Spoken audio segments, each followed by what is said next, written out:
Hi, and welcome back to the Triggered Newscast. My name's Will, and firstly, I just wanted to thank you for stopping into the channel. It really means a lot for you to take the time to check out the content. If you would, and you do consider this content to be valuable, please consider giving it a thumbs up and sharing it with family or friends that might also find this content useful. In an age of unprecedented censorship by Google and other big tech platforms, I know that sharing content like this can be difficult, and so again, I just want to say I appreciate you stopping in and making that effort. Any comments that you give, I do try and give feedback and read every single one of them, so again, I just want to say I appreciate you guys, the viewer. Today, we're going to be taking a quick journey into Mike Pence and the National Files Presidential Memorandum, the Pencecard, which has been trending on Twitter all day. And I wanted to talk about not only the unlikelihood of this occurring, but actually kind of indicate that the expiration for him to make this effort has already passed. So while it would have been tremendous to hear Mike Pence be able to send out these messages to each state secretary's office and essentially reject the electoral votes cast and require them to resubmit a certifiable and legitimate electoral vote for the January 6th counting. Unfortunately, as Snopes and other articles have pointed out, that it is actually not the fourth Wednesday of December, it is the third Wednesday of December, so the expiration date for Mike Pence to do this has already passed. However, this may not actually be the trump card. Many in the media and the alternative media are still leaning towards the option for the Insurrection Act. Now, it may be unlikely that President Trump goes all the way to utilizing the Insurrection Act or martial law. I know that he had clearly stated in a tweet that he would not enact martial law and that that was false news or fake news. I think that the president is trying to exhaust every legal and lawful effort to contest this election using each one of those judicial and congressional ways to challenge this election's result before he utilizes anything that's going to be considered spurious or that would be him impregnating or stealing that election back. So I think that his intention is not only to secure the honesty and integrity of the electoral process.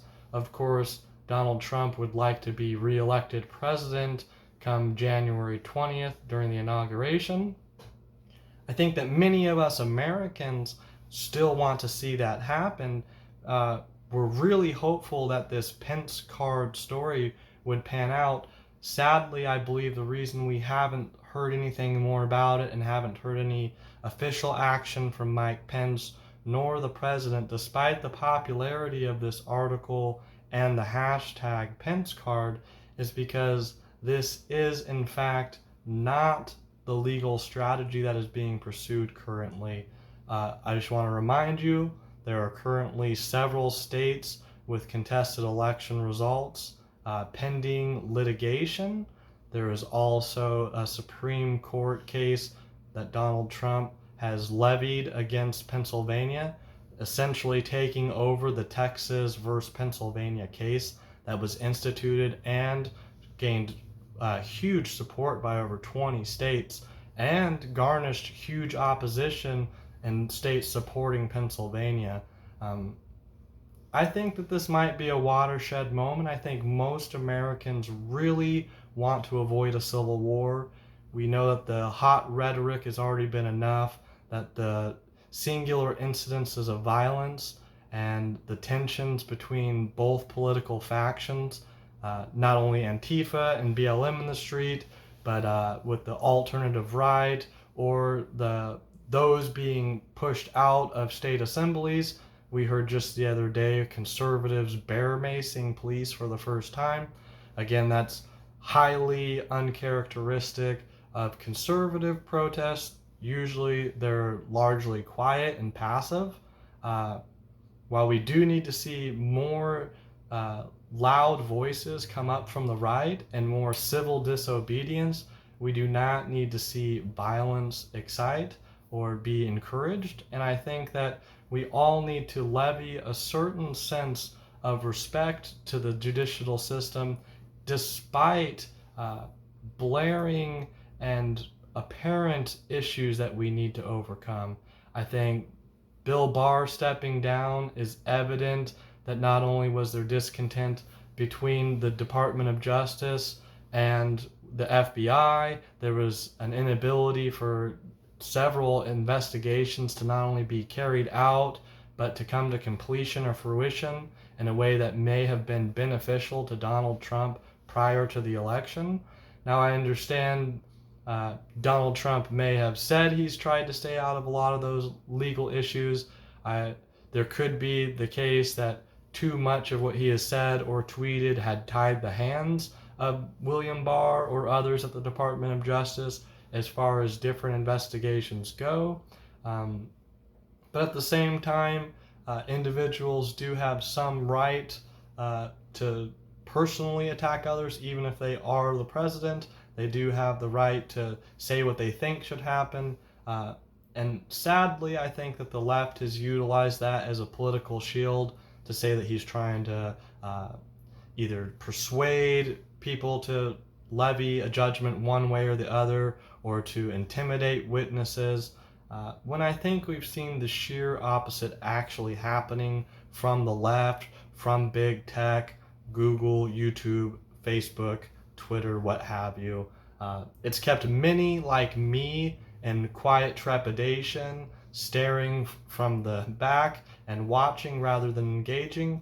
But I think it's time that those of us who have a strong voice, have a belief in the Constitution, in the American political system, despite all of its errors and all of the issues it's been fraught with over the years, we believe in this American experiment, believe that it can continue on as a republic based off of the constitutional values.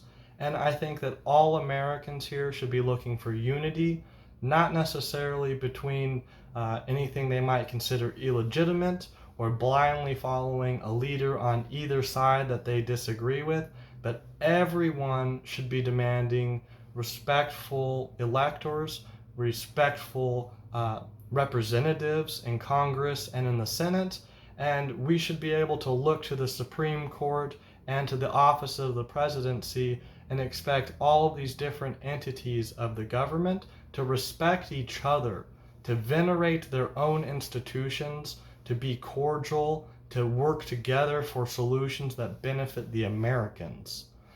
I'm not against helping out the rest of the world or raising up the third world. I'm definitely for helping those impoverished.